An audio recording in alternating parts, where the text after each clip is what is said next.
Great, thank you so much. And good evening. It's over between us, for real. No problem. Good morning, good evening, everyone, and thank you so much for hosting this forum. My name is Devonte Lewis. I'm a lifelong Louisianian. I was born and raised in Lake Charles, Louisiana, where I got my start in public advocacy. I have offered myself up because I believe people are hurting. And we know that solutions and policy significantly matters. I strongly believe it's a human right that everyone has access to fresh water, clean air, a cool house in the summer, a warm house in the winter, and utility bills that are affordable and keep people afloat and don't push them further into poverty. But for too long in Louisiana, the rich and the powerful and corporations have dictated our future. Just 2 weeks ago, we found out that Louisiana, once again, is the most impoverished state in the nation. And that means it requires us to enact public policy that uplifts people out of poverty, not continues to push them further into poverty. I am running because my career and my history shows I am someone that every step of the way has stood up for our values and for our people. I got my start in politics at 18 when a school board member in Calcasieu Parish wanted to end the consent decree that desegregated the Calcasieu Parish school system by ending busing. I fought him, and we won back that challenge. I then became the student body president at McNeese State University, where I led the fight in Louisiana against Governor Jindal's tuition increases and budget cuts to higher education. I then became an elementary school teacher, where I spent 6 years on the front line working with our young boys and girls, ensuring that they had everything they need to prosper in their life. And then finally, I've been spending the last 6 years at the Louisiana Budget Project, where I've been on the front line of ensuring that we have economic justice, whether it comes to paid family medical leave, a living wage, when it comes to criminal justice reform, and being on the front line of ensuring we have a fair and adequate redistricting process. And I'm honored to be one of the people suing the state of Louisiana against its racist redistricting map for its congressional and state legislative maps. But we know more needs to be done. Thank you. Well, you'll be able to add to that in the question and answer. And we will now have Reverend Gregory Manning, who we do know, but we want to know, have Reverend Manning explain why it's important that he run for this office. Reverend Manning. Hey, good evening. Thank you, Dr. Franklin, and thank you to Justice and Beyond for holding this forum tonight. This is a historic race. So many people don't know why it is so historic, but it is indeed historic. There is a convergence of financial just windfall that's coming down. And we need to take hold of this moment because we've got crises going on and we've got people who are hurting and who are frankly dying. I am a change agent. I've always been a change agent. I stepped into this race so that I can continue to be a change agent for the people, whether it is through my community organizing or with my advocacy of standing with the homeless, standing with the sanitation workers, standing with those in Cancer Alley. I've always been a change agent to bring change. Listen, when the lights go out, all of us in Louisiana are asking, when will power be restored to the people? That's what I want to run on, restoring power to people. And I believe that we can do that by focusing on 5 areas: accountability, making sure that our utility is affordable, that it is reliable, renewable, and equitable. And so during this time that we spend together, I hope to outline that for you tonight. But what I want you to know first and foremost is that I will be, over the next 6 years, an independent regulator. I've made up my mind that I will not take one dime from the entities that the public service is supposed to regulate, whereas the incumbent takes 80% from that. And I believe you cannot be an independent regulator to hold our utilities accountable if you do that. And so, again, I'm an agent for change, and it is absolutely time for change. That question of restoring power to the people has been in the hands of Entergy. I believe it now needs to be in the hands of the people of the state of Louisiana to say, we're going to restore power to the people. Because right now, those high bills got people hotter than a month of July. And we need right now to bring change to people. And that's why I'm in the race. Thank you for having me. Can't wait to talk to you more about it. Thank you. Thank you, Reverend Manning. Now is Billy Jones on the line or Lambert Boissier? Yes, Lambert Boissier. Hello, good evening. Yes. Hi. Hello, everybody. Welcome to Justice and Beyond, and welcome to our forum. This is just a preliminary review of the reasons why you're running for this office, and just to introduce yourself to the audience, and then CC Campbell Rock will be asking questions. Okay, so Excellent. it's a couple minutes on introducing yourself to our audience. Thank you very much. And I want to thank Justice and Beyond for hosting this event. Also, please excuse me, I'm probably not as savvy with all these devices and things, and I had a little trouble getting on. The link was buried, and I don't have my staff with me to set it up for me, so I apologize if I was a little delayed in joining. But then, first of all, thank you for having the forum. I would like to say that how much I appreciate getting this opportunity to speak to everyone, because I find the issues are vitally important, and this is a very important race. And I think it should be heard and should be discussed and should be understood by everybody in the voting public. I'm Lambert Boissier. I'm the incumbent Public Service Commissioner, Democrat from New Orleans, born and raised. I love my city and I love my state. Now, I've been a commissioner for several years. The LPSC, the Louisiana Public Service Commission, is the body that regulates our utilities in Louisiana. And I want to be clear as I discuss the utilities. Of course, everyone knows about electricity and power. That seems to be the big one that everybody cares about. But we also regulate things that are vitally important to our community, such as telecommunications, broadband, water issues, wastewater issues, gas, telecommunications, if that's not redundant, transportation, and even some railroad issues, and sometimes even pipeline issues. So it's very, very diverse and very big. It's multifaceted, it's much bigger than one issue. And I've been doing the job for a while. I'm educated right here in Louisiana from Southern University with my business degree, Loyola Law School. I studied abroad internationally in three different universities, Paris, Japan, and Mexico. And I did a series of import-export. This is my second public job. I was first elected to constable, which is a law enforcement position. Before jumping into the Public Service Commission, I was asked to run, and I've been there and been working hard at doing the people's business. The one thing I learned about other things you'll be able to present as an answer to the questions, okay? Okay, great. All right. So I'm going to turn it over to our journalist in residence, CC Campbell Rock, who will then proceed with the questioning. Go ahead, CC. Yes, thank you, Dr. Franklin, and welcome everyone to Justice Beyond Pillars and everyone else who are members of Justice and Beyond. This is a very important forum to have, and so I really am honored to be moderated. So the Louisiana Public Service District 3 race is what you guys are the candidates are vying for.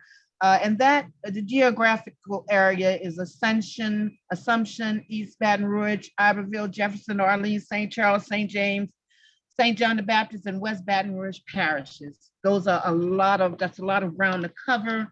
And as it has been said by media, that the public service commissioners cover larger areas than our congressional candidates. So having said that, I want to ask each candidate, and we will go with an order of appearance. We'll start with Reverend Manning, and then Mr. Lewis, and then Mr. Boissier. What are your top 3 goals if elected to office? Thank you. Yes, thank you so much for that question. So number one goal is to make sure that we move towards renewable energy. And so that starts with us not building, or it starts with us replacing all coal and gas with solar and wind. We don't need to build not another coal and gas powered power plant. That's number one.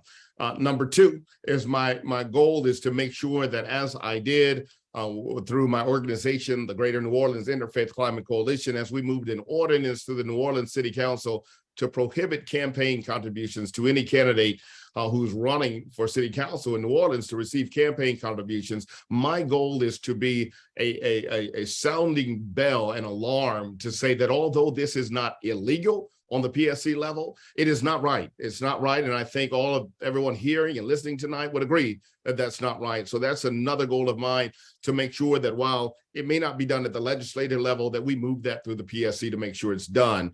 Thirdly, right now there's a docket with the PSC to make sure that homes get weatherized, and that docket has not been moved through the PSC yet. It's been sitting at the PSC level for several years. While New Orleanians and Louisianians, I'll say in general, because it's the state of Louisiana, use 30% more energy than anywhere else in the United States. And so we need to make sure that our homes get weatherized and stop losing energy through the windows, the doors, and the floors, while people are getting sick and people can't pay their bills. The issue that we're facing is poverty. People are in poverty right now, and they're struggling to put food on their table. They're getting sick, and they're even dying because we have an unreliable utility service. And so to sum that up, let's make sure homes get weatherized. Let's make sure we get an independent regulator who's not tied to any of those entities like. Thank you, Reverend Manning. All right. Okay, Thank you. Mr. Lewis. Yes, thank you. Top 3 agenda items, the top 3 priorities, should you be elected.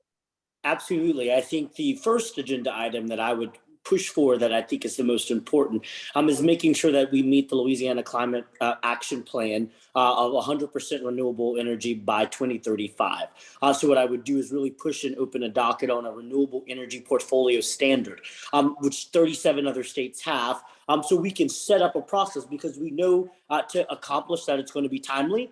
There's going to have to be compliance and penalties for non-compliance, and it's going to have to be about how we do this duration of ending our dependence on natural gas and moving towards renewable energy. So that's item 1. Item 2 is opening a ratepayers bill of rights. I strongly believe that we need to bring more consumer protections into utility bills and to utility services. This is looking at limiting disconnections, putting a moratorium on disconnections, talking about fixed billing and senior rates. So I think it's important that we really look at the ratepayers and assume that we're not just taking energy and companies' talking points, but we're actually protecting our consumers and our people, because we know Louisiana is a state that is struggling. And third, my objective is investing in green jobs. We know the more we invest in solar, wind, battery, the more jobs we create. If we look at what we are getting in the Inflation Act, upwards to 19,000 green jobs will be created if the state utilizes solar tax credits for home rooftop solar panels. And so ensuring that we are capitalizing not only on protecting our future, but giving people an opportunity to survive. Those are the 3 initiatives that I strongly believe in that would probably occupy my time when I start office. Thank you, Mr. Lewis. Public Service Commissioner Boisier, your top 3.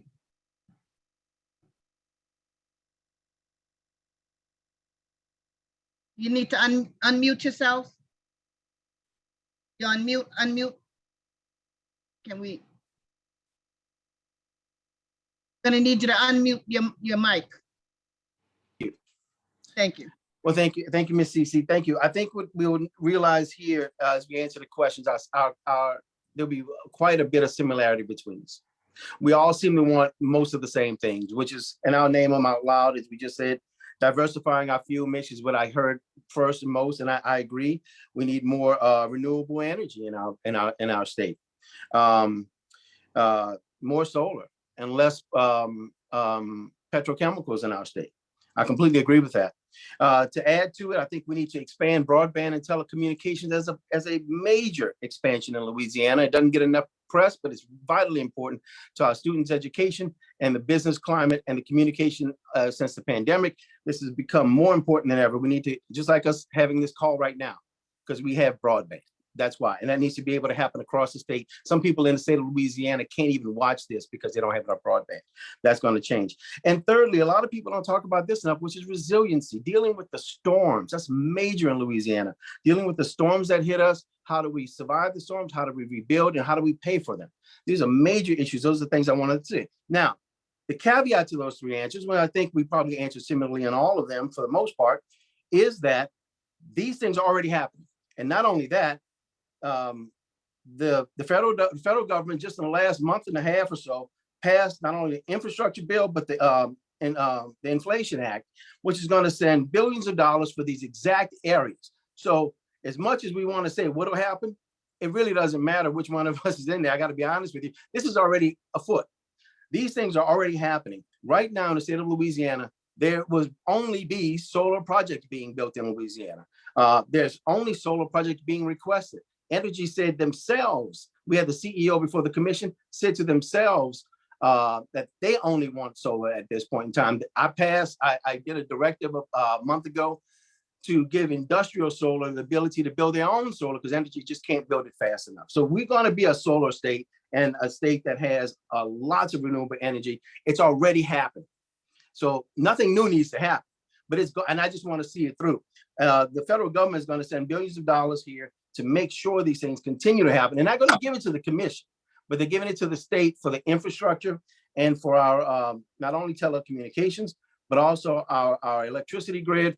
And it's going to have a lot of funds in there for things like water, sewer, and renewables. And it also gives us a chance to develop resiliency. These things, as much as I like to say we can do, they're already happening and they're already afoot. And I led the charge on all those things, including energy efficiency that was talked about earlier.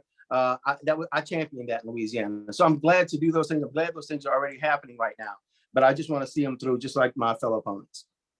Well, that's very admirable. But my next question, we'll start with Boisier and move backwards, then Lewis, and then Manning. So my question is, how are you going to get your fellow, two things, how are you going to get your fellow commissioners to do the right thing for the people? That's one thing. And then Justice and Beyond has long been concerned about Cancer Alley and about the oil and gas industry and the damage it's done to people in these the river parishes. So how do you plan to address that as a commissioner?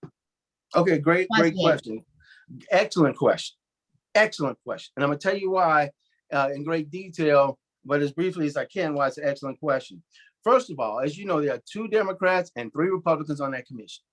And I have fought for all the things we've all talked about up here.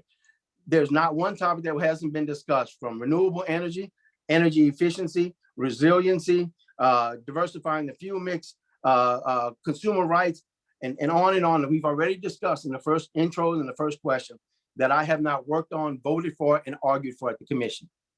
Very few of those things passed because we just didn't have the votes.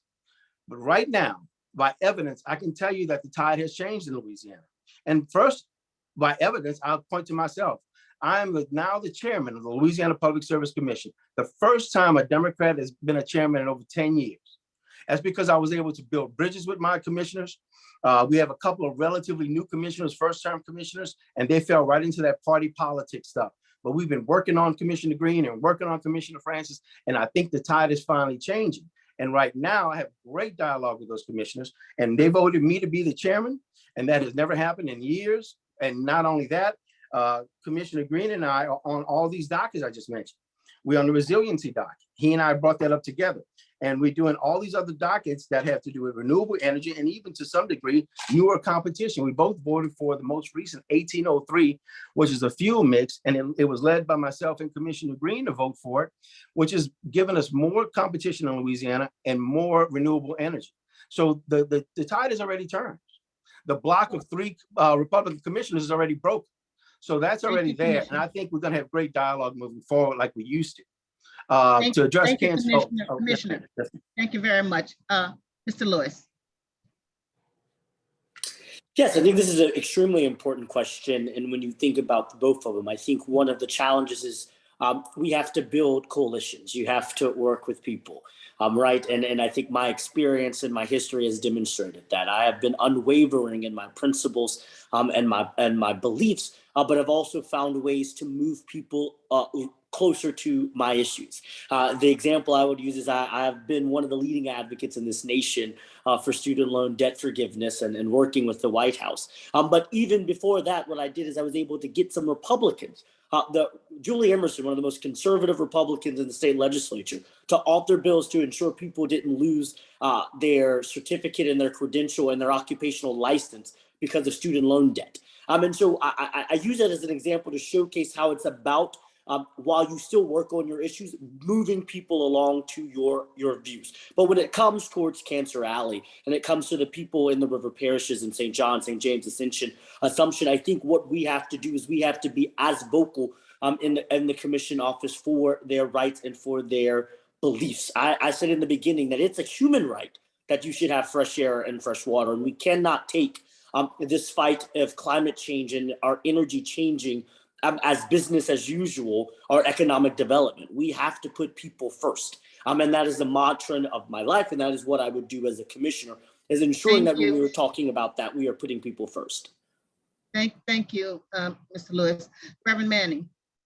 Again, I want to be about restoring power to people. What does that mean? It means that the commissioner that you elect will hold so much power. And for me, it's not about the power that the commissioner holds, but the power the commissioner has to engage people across all lines, all religions, all races, and bring them together to build a network of people. That network can be built within and through each commissioner to massage those relationships and bolster them. But it also can be done and needs to be done outside of the commission. The commissioner needs to be continually meeting with mayors in all 10 parishes that the commission represents. Needs to be meeting with all sheriffs, government leaders, building those relationships. And that's what we've missed. We need a commissioner that is in the streets. When it comes to Cancer Alley, that I call Death Alley, we need a commissioner that is completely an advocate to protecting people who are being killed and poisoned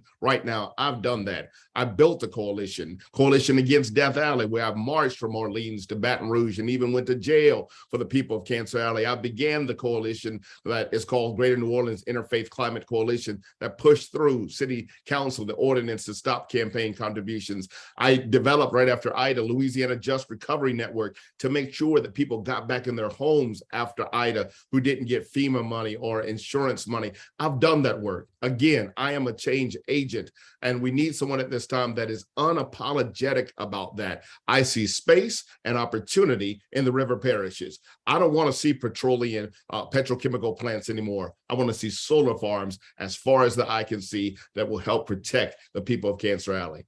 Thank you. Thank you.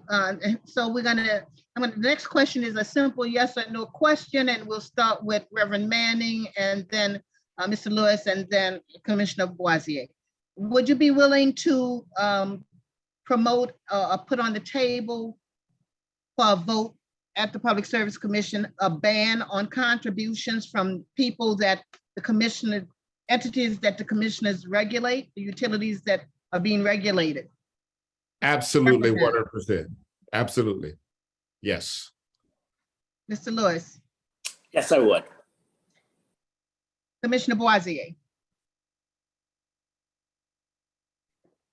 You unmute yourself, please. Unmute yourself. All right. Okay. I got it. It's yes or no. So my answer is yes, but it's a little more complicated than that. But the answer is yes. Well, I'm going to give you the opportunity to explain why it's complicated. Okay. It's complicated because it's state law, not commission law. So if we did it at the commission, it wouldn't hold water. It has to change at the state level.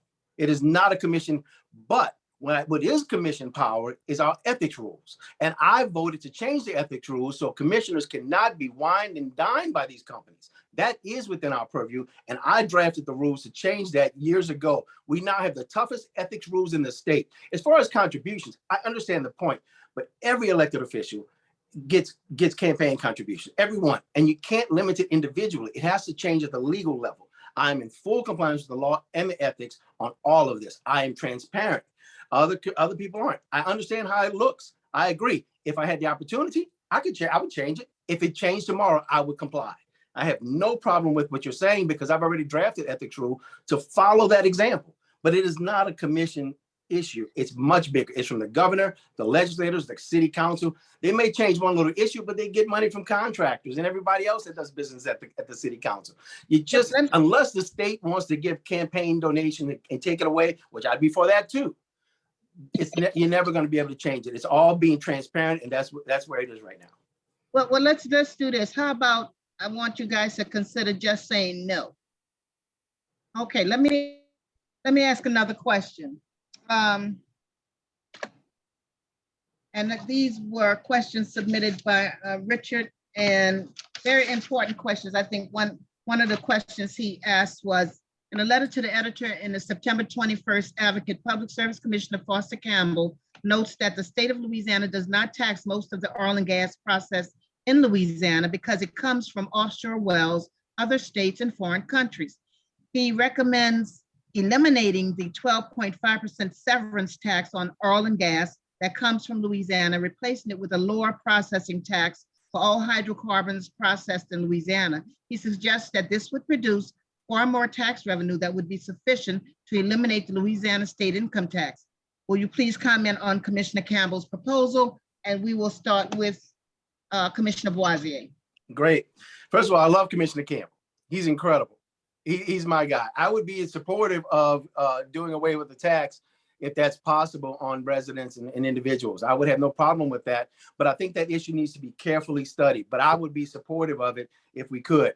But I want to be perfectly clear about this question and even in the other one. Once again, that's not something that the commission has any authority over. That's just Commissioner Campbell carrying an issue he had when he was a legislator that every couple of years he puts it back out in the editorial. I think it's a great idea, but we do not regulate the oil and gas, and we do not regulate taxes at all. That's just Commissioner Campbell doing what Commissioner Campbell has always done since he's been in the Senate. The other thing, but I would be supportive of it if we could get it passed. Yes. Mr. Lewis. Yes, I think this is a very interesting proposal, but I would, as someone who works in tax policy, would say it's actually an imperfect proposal.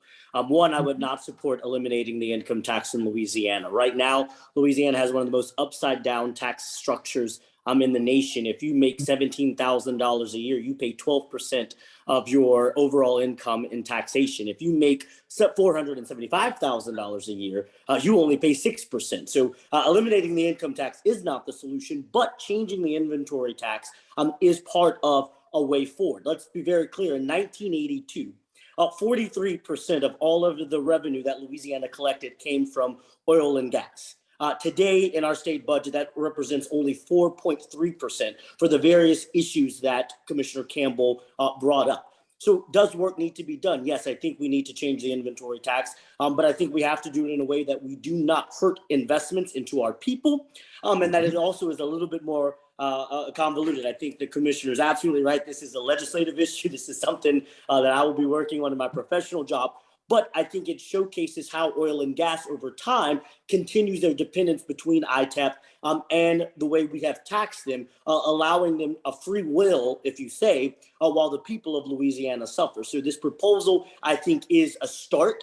It's a little bit outdated in my opinion, but it's a start to making sure that we have a fair and equitable tax system, but also taxing oil and gas for the changes that they have done to our state. Reverend Manning. I think that is an extremely good question that is very complicated. And listen, the people in the state of Louisiana are hurting right now. They're in poverty. They're having to make the choice between paying their utility bill and putting food on their table, or paying for medicine, putting school uniforms on, all of that, taking care of their children.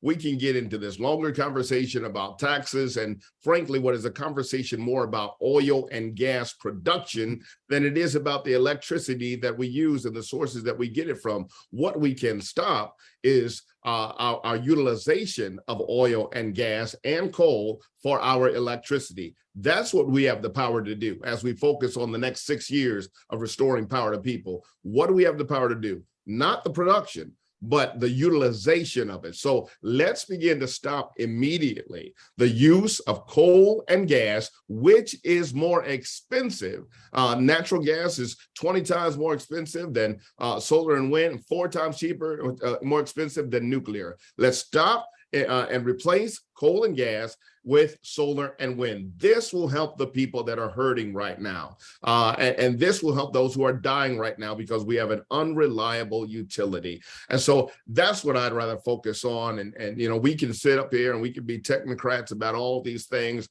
but the bottom line is that my brothers and sisters and your brothers and sisters in this community are hurting because of the utilization of gas for our utility. So the next question is, I just want to bring it down to the grassroots level. In Orleans Parish, we are aware that the city council regulates Entergy, but part of that whole poverty equation is because Entergy is charging it's just gouging the people. Now I realize the Public Service Commission, I don't know what a commissioner can do, but I need to hear what you think you can do as a Public Service Commissioner to stop the monopoly that Entergy is. I don't know if it's filing a lawsuit. I don't know what it is, but I'd like you guys to answer that. Reverend Manning. That's a good question. So let me go back to the first. You know, the one of my 5 priorities is to make allow us to have an affordable utility. People, and as I said before, high utility bills and high energy bills are causing people to be hotter than a month of July. And what we need to do is be able to say, here's what we have to do to lower it. Number one, we have to wean ourselves off of coal and gas. People don't realize that you have to get to the root cause. Entergy wants to sell us the highest generation, and that is gas and coal, because it makes the shareholders happy, it makes the executives happy, but it doesn't make the people happy. It makes us burdened and feel oppressed. Let's move to solar and wind, which is cheaper, and let's not fall for the okie doke that it's not. We can and we must do it for the sake of climate change and everything else. And then let's begin to restore to people net metering so that they can get credit for the rooftop solar. Let's begin to have distributive solar and community solar so that people don't have to continue to give their money to Entergy. We can do that. And so this is how we begin to get those bills lowered. But I will say time and time again, the first step is to have an independent regulator there that just not, that as you said, CC, says no. Absolutely no, I will not take any money from Entergy, because the people who are the ratepayers, they're paying me to sit in this seat to represent them. Okay, Reverend Manning, and I hate to cut you short, but I have one more question after this one, but go on, Mr. Lewis.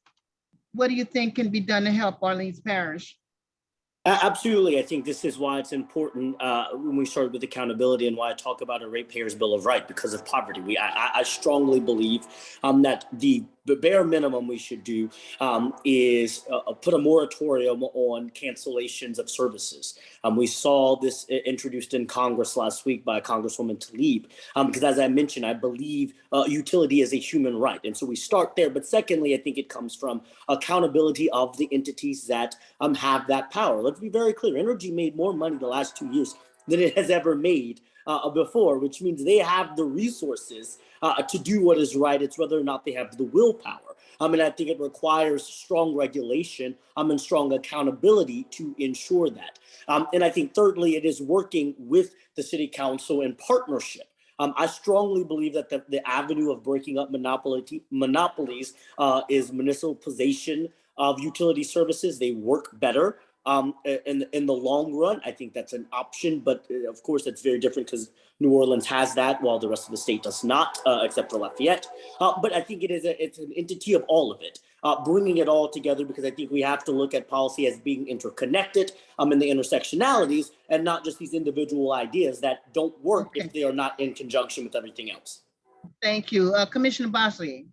How much time do we get to answer the question, if you don't mind? Oh, shoot.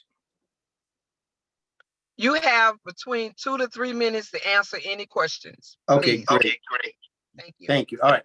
Well, first of all, I want to remind, and I hate to do this, but I want to remind Pastor Reverend Manning that we are only building solar in Louisiana. That's all we're building already. We need a lot more, but it's coming. And he keeps beating a dead horse. They're not building coal plants. Nobody's built a coal plant in Louisiana in 20, 30 years. But anyway, and I don't know if we have any coal plants in Louisiana at all anymore. We just retired the last one, as far as I remember. There may be one old one, but they're gone. We're only doing renewables at this point. So that's kind of moot there, sir. To discuss the idea of Orleans has the higher rates in the whole energy system. The rest of Louisiana pays less than Orleans. And I wish there was more I could do to help that, but you have to let the city council do its job to regulate. Now, I love working with this. I sit on boards, and I've sat on boards with council member Helena Moreno for years. We sat on ERSC board together. I was president of that association. So every quarter and monthly meetings, we would meet about all these issues that we're talking about.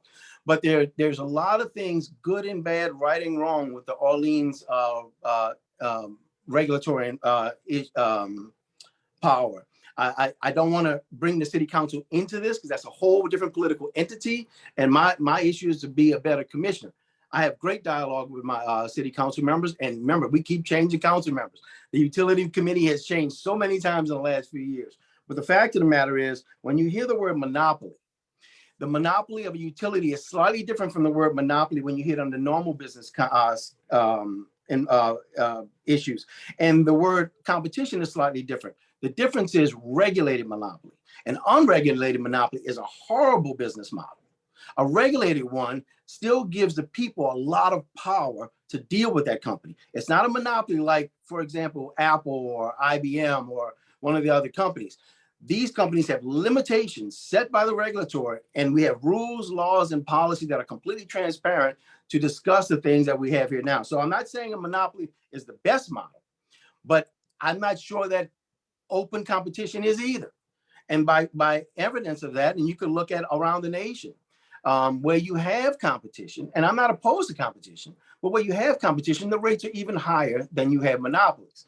Now, we just voted on several bills, and I mentioned earlier, 1803 is a co-op bill, which brings in tons of power through a competitive marketplace.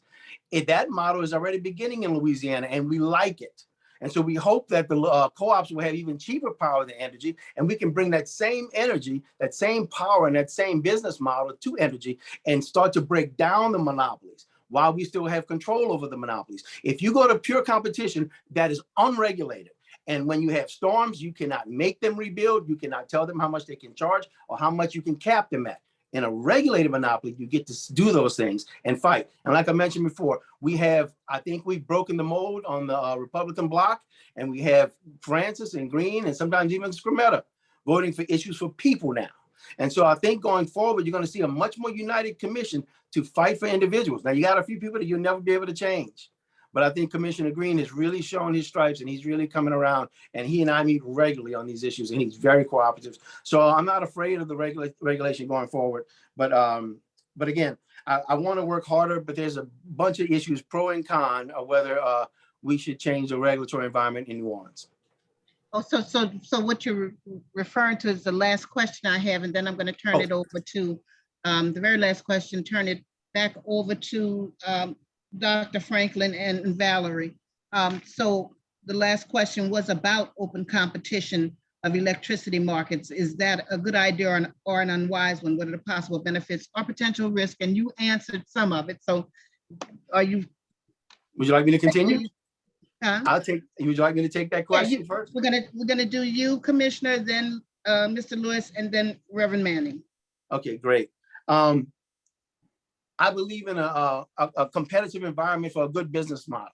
But the difference is when a utility has a regulated entity that is an elected body for the people, being a watchdog group, it changes the model. It's not a laissez-faire competition that you find in other business models. This is a regulated monopoly. And I'm not defending a regulated monopoly. I'm saying this is what we have. So it's good to understand the model that we work under. Everywhere else that you went for competition, the prices have a tendency to go higher. You can look right to our neighbor in Texas. Their prices are higher than those in Louisiana. You can look in other models around the nation. They're all higher than Louisiana. So we're not the highest in the nation by far. We're actually one of the cheapest. But what you find is those models don't necessarily produce the results people think they will. And I'm open to and aggressively open to studying carefully. And the moment a competitive model is better for Louisiana, I'm voting for a competitive model. But we need to study it carefully and not jump, because once you let that toothpaste out of that tube, you never get it back. And I don't want us to go. 2 years ago, we had a storm called Uri, a freeze that happened in Texas and Louisiana. We lost a little bit of power, more from human error than from the freeze. Texas lost all their power because of the freeze, because they did not have the proper regulatory controls in place in a free market society. They did not regulate these companies. And when those things froze, everybody said, you can't make me turn the power on. You can't make me sell this gas. You can't make me sell my solar. I can sell it into the marketplace. And that's what competition means. The dollar speaks. But in a regulated environment, the people have a voice through the commission. Okay, and I could be wrong, but it's my, I've gotten information that other parishes that do have more than one competitive company offering them services don't pay what we pay here. But let me move on to Mr. Lewis. Mr. Lewis. Yes, competition or not?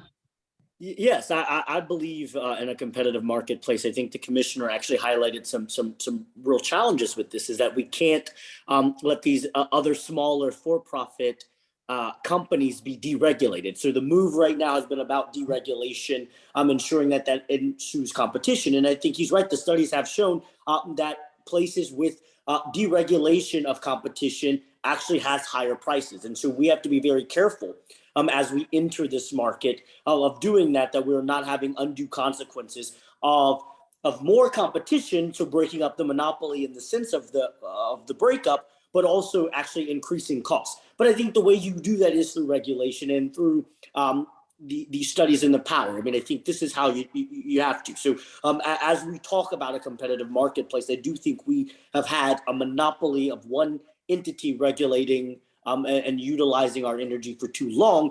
But I am not 100% in favor of just simple deregulation, letting these for-profit companies come, because what happens is if we open up too much deregulation, then as I think the commissioner was absolutely right, we end up as Texas, and that is not the case that we need to be.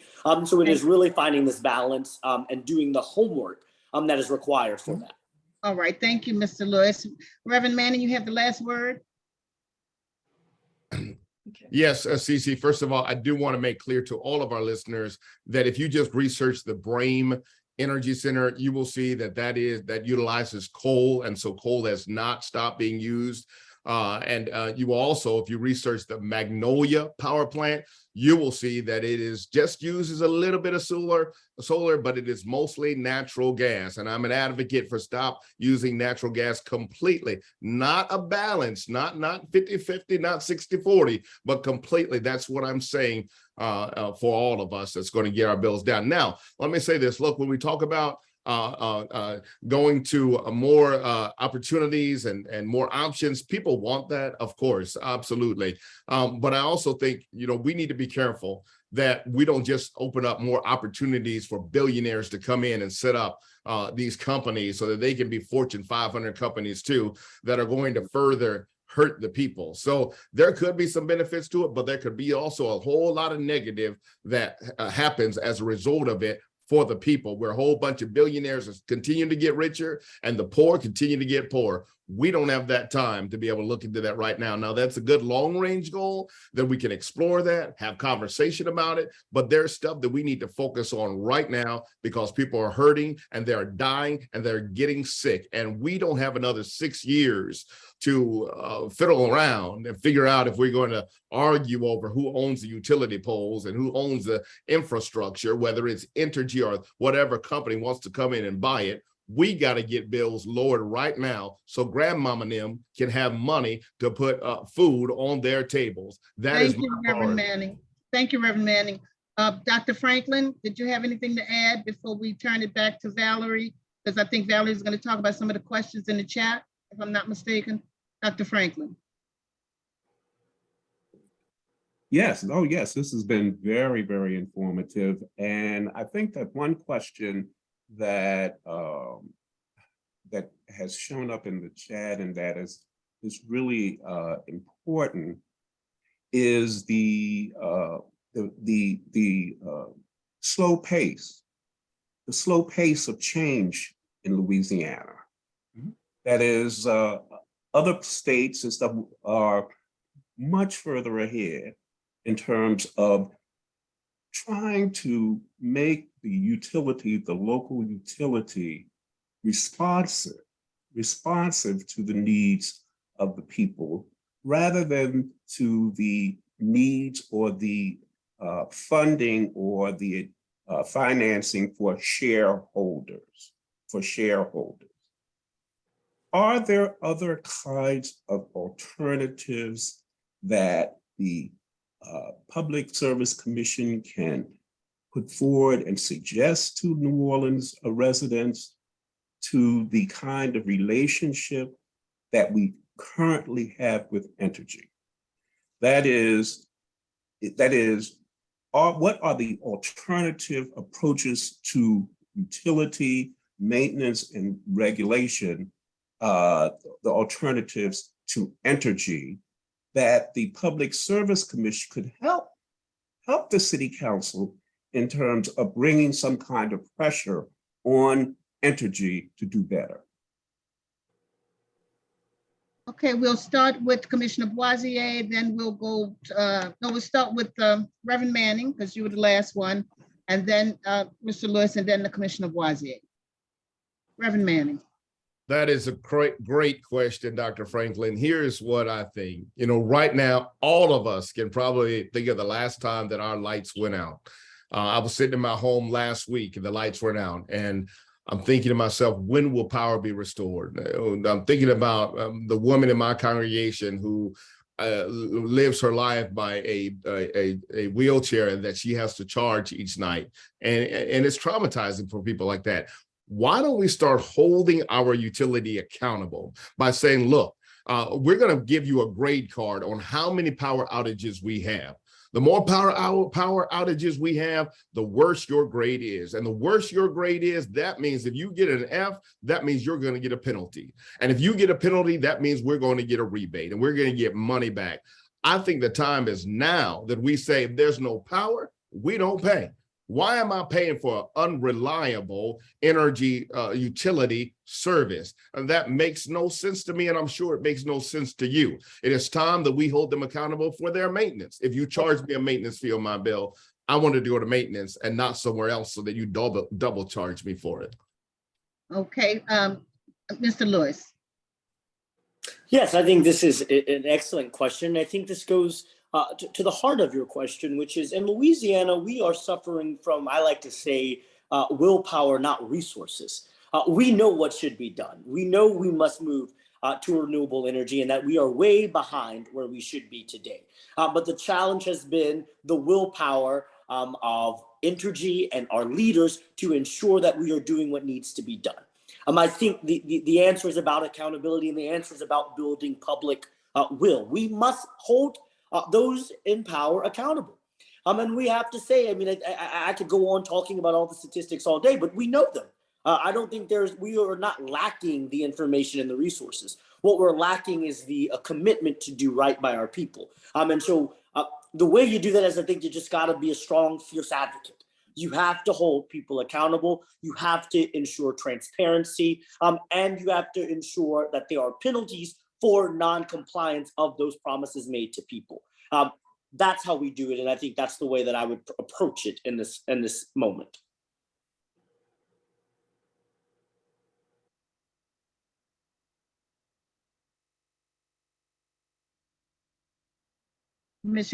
Commissioner Boisier? All right, thank you. Am I muted? Am I open? Okay. No, you're good. All right, good. Okay, well, I think the question was, how can we help the City Council perhaps change the model that we have with the utility companies or Entergy, if I'm paraphrasing. Well, first of all, just like we talked about in the previous questions, we have to work with the City Council to achieve the similar goals. It's just a different model between the regulatory environments of the city of New Orleans versus the rest of the state. But once again, like I started, my opening was, you're going to hear us all say a lot of the same things. I think all the candidates in this race want cheaper power. All the candidates in this race think energy is making too much money. All the candidates in this race believe in renewable energy. You're going to hear it over and over again. And we fight for those same things. When we talk about accountability, I think my opponents are absolutely correct.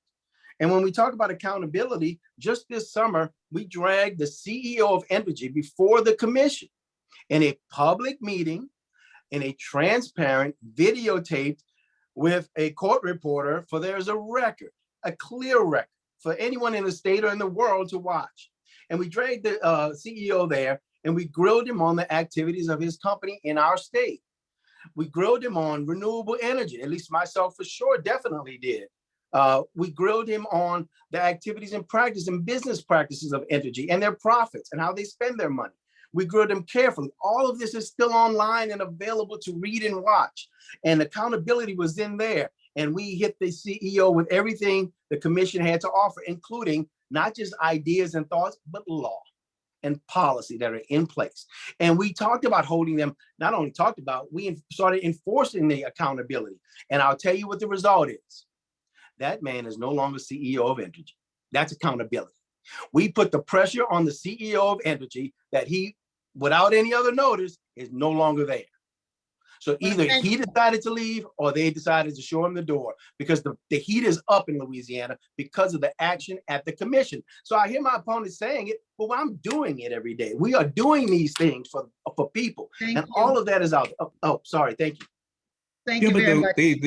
But I just want to follow up and say that, was this the first meeting that you had with the CEO of Energy? How long have you been on that commission? How many times has this CEO been brought before the commission? And what was the result with earlier CEOs and the current CEO now that you were able to get that one removed? Well, first of all, the current CEO is not the current CEO yet. He will be in about a month. The outgoing one is still occupying the seat, but I have a current request for him to come before the commission as soon as he is installed. In addition to that, this particular CEO had not been before the commission, but he has met with the commissioners regularly on issues of utility regulation. We just felt that this particular time, because of the issues that were going on this summer, were so vital that we needed to have that meeting in public. But I met with the CEO of Energy about regulatory issues annually. We had never had him before the commission. Now, the previous CEO, we did bring before the commission as well. And we did the same thing to him. Now, I don't think it resulted in his either leaving the office immediately or directly from that. But, and again, I'm speculating that this CEO is left because of that, because that was the next thing he announced, that he was leaving. But we have brought CEOs before. And whenever we feel like it's absolutely necessary, but on an annual basis or semi-annual basis, I've had the opportunity to meet with the presidents of Energy and the CEO of Energy and the vice president, people like Rod West, on a regular, ongoing basis. Sure. Thank you, Commissioner. Now, some of our members are asking why was net metering eliminated in 2020? At the Public Service Commission. Net metering for, I think, solar panels. Why was that eliminated in 2020? Well, first of all, that's something I brought onto the commission myself, Foster Campbell, and maybe even old Jimmy Field when he was at the commission. I think it's something that we fought for and got. But the commission shortly changed after Jimmy Field left the commission, and the more conservative voters in our somebody recently told me today at a commission meeting or a utility meeting today that we are the Saudi Arabia of natural gas and oil, and which is true. That's all we have here in Louisiana. But the fact of the matter is, when we look at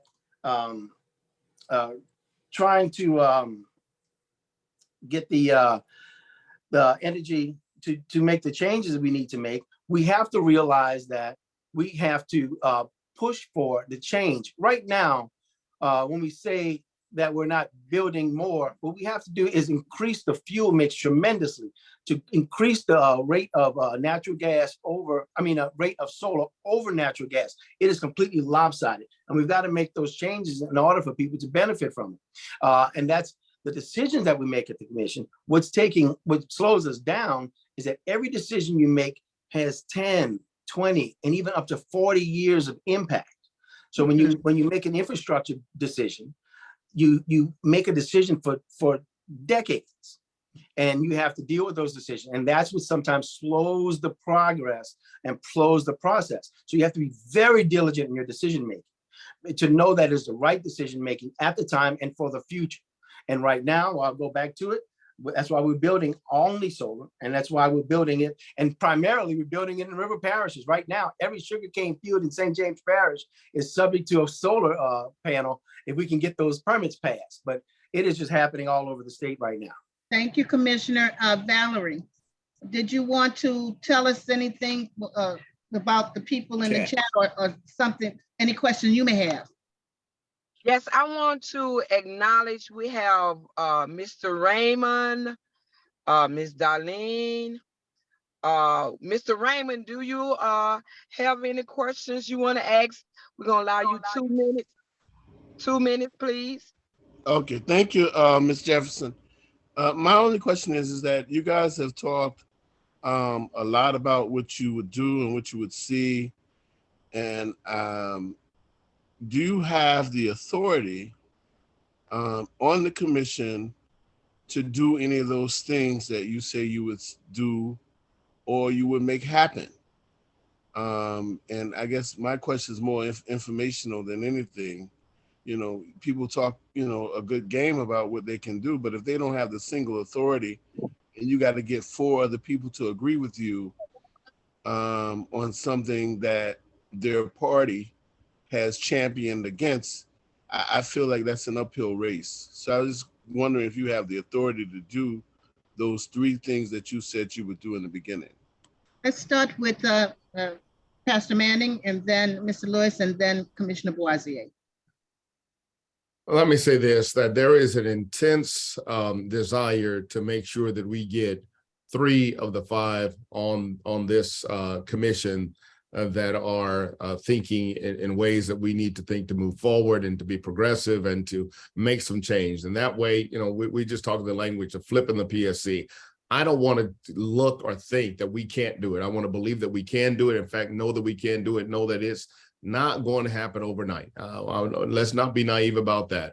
It's been a while for us to get in this. It's going to take a while for us to get out of it. But the first, we need to do what we can do at that moment. And the first way of doing it, Raymond, is to get someone in that office that says that they are not going to line themselves with the companies that they're supposed to regulate, and that's going to show up for the people. You know, that's the main priority, that we understand that the constituents in District 3, which is about 1 million people, they are the ones that have placed that person in office to speak for them and to represent them. And whether the other 2 go for it or not, that will be my job, to restore power to the people in such a way that it is uncompromising and whatsoever, and then continue to be that resounding bell and alarm to say that this must be done. Reverend Manning. Yes. All right, thank you. Let me go to Mr. Lewis. Mr. Lewis. Yes, I mean, I think this is the crust of the job, right? I mean, I think we have to remind ourselves that the PSC is a legislative body in the lowercase sense of legislative, which means you have to build coalitions and you have to get more votes outside of yourself. And I think what that means is and then you have to have a commitment not only to your principles, but building coalitions and collaborations and finding common ground, even in things. I like to tell people this. I have a broad policy vision that incorporates incrementalism, but I don't make incrementalism my goal. That means I am aware that at some times I am not going to get everything that I talked about, but I am a strong believer in the old saying that Ted Kennedy used to say in the Senate, a half a loaf is better than no loaf at all. So if we can keep making progress and moving forward, that's what I will continue to do. And that's going to be working with the other 4 commissioners to find where that area will be. But that doesn't mean I'll be unwavering in my support and in my policies that I know will make a difference for the people of Louisiana. Okay, next we have Ms. Darlene. Ms. Darlene, you have 2. I'm sorry, Valerie. Let Commissioner Boisier have a couple of minutes just to answer that, please. And good. And we're running over time, so we're trying to speed things up. In the nature of time, I'll be brief as possible on that question. The question was, do we have the authority at the commission? The fact is that I'm only speaking about our authority because I understand the authority. I know the law, I know the policy, I know what we can do, and I know what we can't. And some of the things I'm hearing today are outside of the authority. But I will not use the word no, I will not use the word can't. and I will not pass the buck. I will say this. We have to overcome, just like we've overcome the block of 3 against us. That's not the first time we did it. They just keep reelecting other Republicans to battle us. But the fact of the matter is we've overcome it before, and we're going to overcome it again. We now have a majority of people who want to help people. And I'm thrilled about that. So I think we're going to see some great policy changes, but within our authority. In addition to that, I think you have to take a leadership role. You have to be a leader in all forms of policy, not just with your enumerated duties and your explicit duties, but in things that may be slightly outside. But, you know, let's not get out of our lanes too much and say we can change the world and do these other things, but do your job first and primarily. That's what I've always focused on. The job is big enough to, oh, we're done? Okay, thank you. Thank you, Commissioner. Valerie. Valerie. Yes, I'm here. Next, I am so sorry, Commissioner Boze. I thought you already spoke. I do apologize. Please forgive me. Next we have Miss Darlene, then Miss Lane. Please keep your comments and questions for 2 minutes, please. Thank you. Good Someone afternoon. need to mute themselves. Thank you.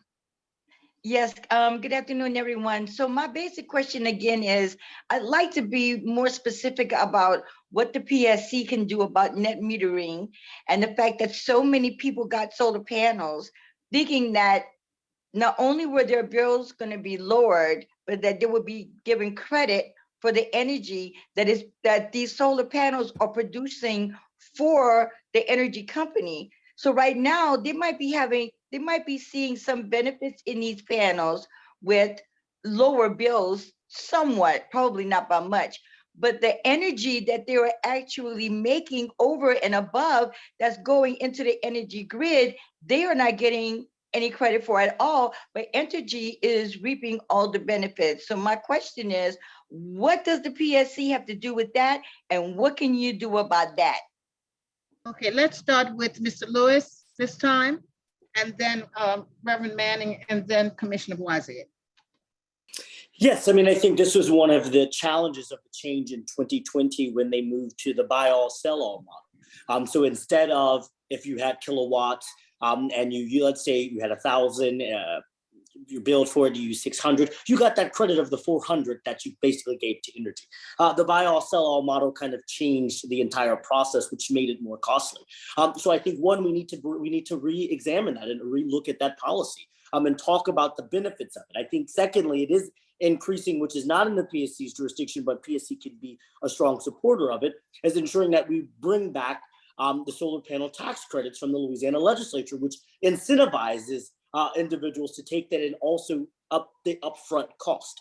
And so I think part of the challenge with this was Energy pushed it very aggressively, and we saw the 3 Republicans join them, which made it more costly to have solar panels than the actual benefit of it. And so I would be very much open to relooking at that rule of net metering and undoing the policy change, but also being an advocate to ensure we're building other supports so people can access solar panels, because it's not just about having a policy for net metering, it's ensuring that people have the financial stability to reap the benefits of what those are.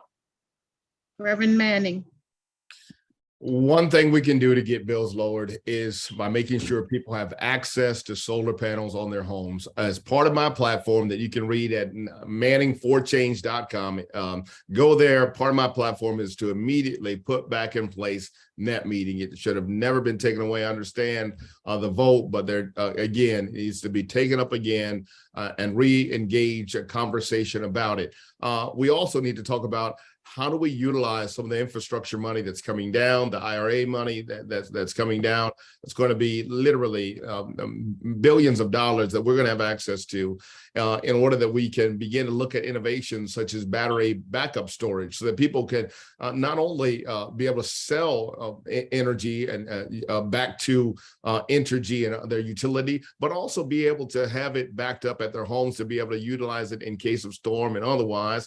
We also need to look at community community solar, distributive solar, so that renters, we can't forget that we live in a city of renters, and they need to have just as much access to be able to benefit from solar panels as anyone else. And that can be done by community solar grids that are all over our communities. And I'm hoping, and I'm just optimistic and just excited that during the next 6 years, if you'll put me in office, an agent for change, we're going to make sure that we get community solar, net metering, and distributive solar for people, that we invest in battery backup storage.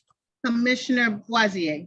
Okay, well, first of all, I'm going to reiterate the commission has authority outside of Orleans, not inside of Orleans. But I want to be clear, I'm glad the question came back up because I ran out of time in the previous question on the net metering question.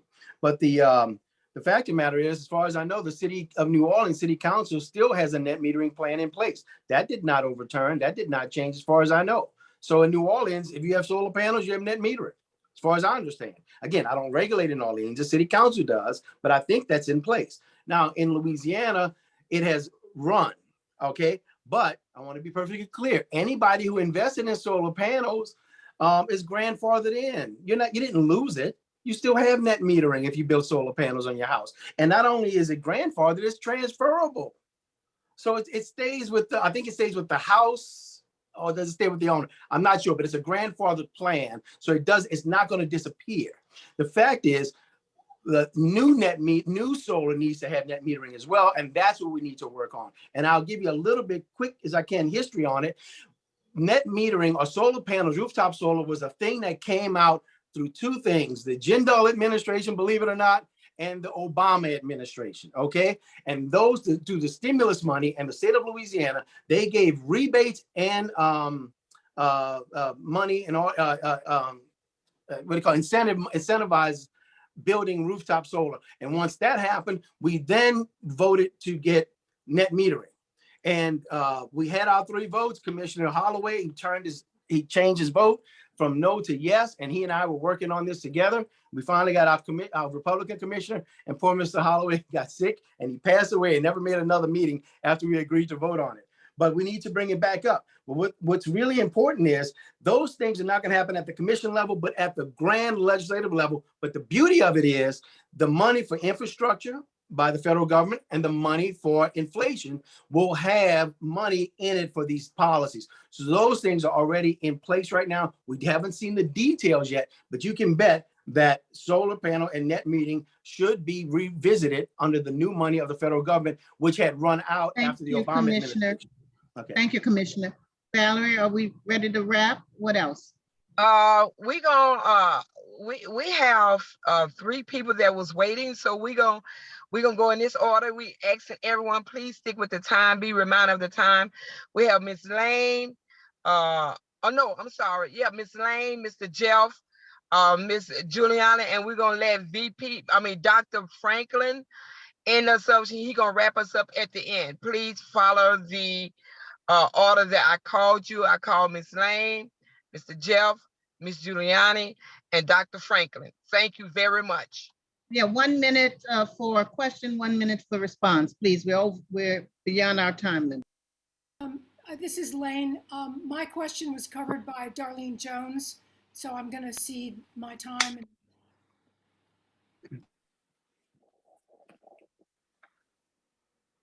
So on to the next. Next we have Mr. Jeff. Yeah, we've had several people come by when we bought our house. We just bought our house in January.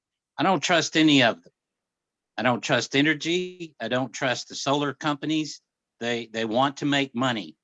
They are for profit. And so we have not invested in solar because somebody's getting some money.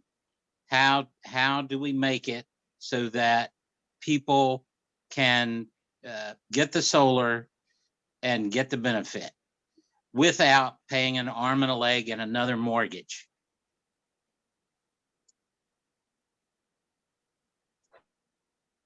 Okay, let's see. Let's start with Ms. Lewis once again, and then Reverend Manning, and then Commissioner Boisier. Yes, I mean, I think this is the importance of solar tax credits. I mean, I think you heard everyone talk about it. I think in the Inflation Act that was just passed 2 months ago, we are looking at around 19,000, maybe 20,000 Louisianians will be able to access tax credits through that program to make it more affordable for them. I think one of the challenges is we have to just talk about the system that we live in. We live in the capitalist society. So, I mean, I think sometimes it is very hard when capitalism is our guiding post of policy to not ensure that a profit margin is not at the hands of people when it comes to these services. I mean, I think that's just the reality of it. But what we can do, as I said, is we can make it more affordable through tax credits. Those are not under the jurisdiction of the Public Service Commission, but where we can be strong allies in advocating and ensuring that the Louisiana legislature and that our congressional delegation passes significant laws that protect you as a homeowner, that make sure that these entities are regulated in terms of how they are selling and the benefits, as well as providing those tax credits to make them affordable. Thank you, Mr. Lewis. Reverend Manning. You know, one of the great things about the commissioner's office is the commissioner has an opportunity to set up his own staff, quite a big staff that he has access to be able to handle certain things. And I think one of those staff members needs to be dedicated to helping people navigate this solar process to get solar on their homes. The other thing is this, is that keep your eye on the prize. And that prize is that we're about to get a huge settlement from this issue with the Grand Gulf nuclear plant. We passed up $148 million settlement. I believe what we're ultimately going to get is a huge windfall of money that needs to come back to the people in some sort of form. And you know, I've seen settlements happen before, like when Entergy New Orleans was hiring paid actors and they got fined and we never saw that money go anywhere. We need to make sure that this money goes to the people. And perhaps one of the things you can go to is making sure that we alleviate people's distrust, as Jeff has, with people selling these things, and make sure the Public Service Commission has people in those offices to make sure that checks and balances are over those solar companies, making sure that people aren't getting swindled, but people are getting the best bang for their buck, because we cannot afford for people. Thank you, Reverend Manning. Commissioner Boisier. Could you repeat the question, if you don't mind, really briefly? What was the question again, if you don't mind? Alan, Jeff. Yeah, the question was really about why is solar so expensive and what can the PSE do to bring down the cost of getting solar in one's home? The rooftop solar, if I understand, the rooftop solar? This is what he was asking about. Yeah, absolutely. Yeah, he was talking about his house. Yeah, that's right, I remember now. So, well, first of all, I think he's absolutely right. And when we talk about all these business models, understand something. Only really rich people and really rich companies are in the top of the energy business. And even solar people are not poor people, they're rich people. They're oil and gas people that have just diversified their business models to sell us either gas or sell us solar. And that's what's happening. We have to make the right decision on behalf of everyone. He's absolutely right. But when it comes down to it, when we look at how these things are going to happen, you have to realize that is the gentleman's question, and I'm going to jump ahead, is a technology question. We can do things for policy right now. We can do things to improve net metering. We can do things to encourage solar, but all that's going to happen with the federal dollars coming in anyway. You need to have a prudent way of receiving the money and a prudent way of distributing the money, and that's happening. It is not coming to the Louisiana Public Service Commission, and it is not going to the utility companies. So, and I could get more into that, but there'll be a third-party body that's going to receive that money. But more importantly with that, the one thing that's going to make the difference is technology, and not the commission's technology, is battery backup. When the batteries are here and they're not far off, when the batteries come, that's it. Game over, game change. You'll be able to generate your power on your rooftop and store it in your home and wean yourself off of the system. I promise you. I do not justify any actions by Entergy. I only justify the actions I take at the commission. I want to be clear about that. I do not support the utility companies. I support the people and I regulate them. But I think the question was absolutely point on. Everybody in the game, everybody, whether it's solar or utility companies, are rich people who are trying to find a way to make a buck. And I'm not saying they're bad. I'm saying be wise and be prudent when you make your decision making. So, and that's what we try to do at the commission. Thank you. Thank you, Commissioner Boisier. Valerie, is that it? No, Dr. Franklin gonna ask his question, make his comment, and he gonna close us out. I mean, he gonna be the last question. Then I'm gonna turn it over to you, Miss CC, for you can allow each candidate to do their closing remarks. Then we're gonna turn it back over to Dr. Franklin for he can pray us out. Okay, before we turn it over to Dr. Franklin, that's a great thing. I just want to say there are very important questions in the chat stream. So I would urge the candidates to look at those questions. And Dr. Franklin, your turn. All right, yes, I've learned a lot. I'm very happy that all of them are here. I am disappointed that Willie Jones, who is also a candidate for this position, is not here and is unexplained why he's not here. But we thank very much the candidates that were present here and provided this information for us. It's really, really important that we have this information so that we can be intelligent voters. And so that's what's really important. One of the things that Justice and Beyond does, because we're almost out of time, one of the things that Justice Beyond does is that if there are any candidates for elective office that have been part of this forum this evening and would like to introduce themselves and the office that they're running for in 2 minutes, we would like to have that candidate, any candidate, speak for and introduce themselves and speak for a minute or two. Are there any candidates? Good evening. I'm Austin Bowden, clerk of First City Court. I'm here tonight. Welcome. Thank you. Good to be here with you. I'm here. I am always a supporter of Justice and Beyond. I'm Austin Bowden, number 63 on the ballot. I am running for re-election to clerk of First City Court. I have served you for 4 years, done a great job along with my staff. We're going to continue to do that. We have a stellar office made up of great people. We handle evictions, small claims, and civil cases, and I'm the custodian of records. I rooted out corruption, and I've made this office a role model for other offices. I've decreased the cost to customers. I've gotten rid of egregious contracts. We keep all files on site right here at the Civil Court building. We don't send any files to the warehouse, which makes it easier for the litigants as well as lawyers and judges to have access to files. And we are moving forward with electronic filing and a subscription service for people to be able to download and view and make copies of the documents. So I've been your clerk for 4 years and I want to continue doing that. I'm number 63 and I ask you for your support in the upcoming election. Thank you, Mr. Badon. Are there other candidates for elective office on the panel on the program this evening? Any others? Any others? All right, I think that's going to be it. First, I want to thank everyone for joining us this evening. I am not going to pray us out because I'm not a minister and I don't normally do that. Perhaps Valerie will say a few words. Hey, Dr. Franklin. Play us out. Dr. Franklin. Yes. I was just wondering if the candidates were going to have an opportunity for closing remarks. Yes, Pastor Manning. We just waiting till Dr. Franklin get through. Each candidate will have a closing remark. Okay. Thank you. Okay. No, and I'm the closing remark. I'll speak first.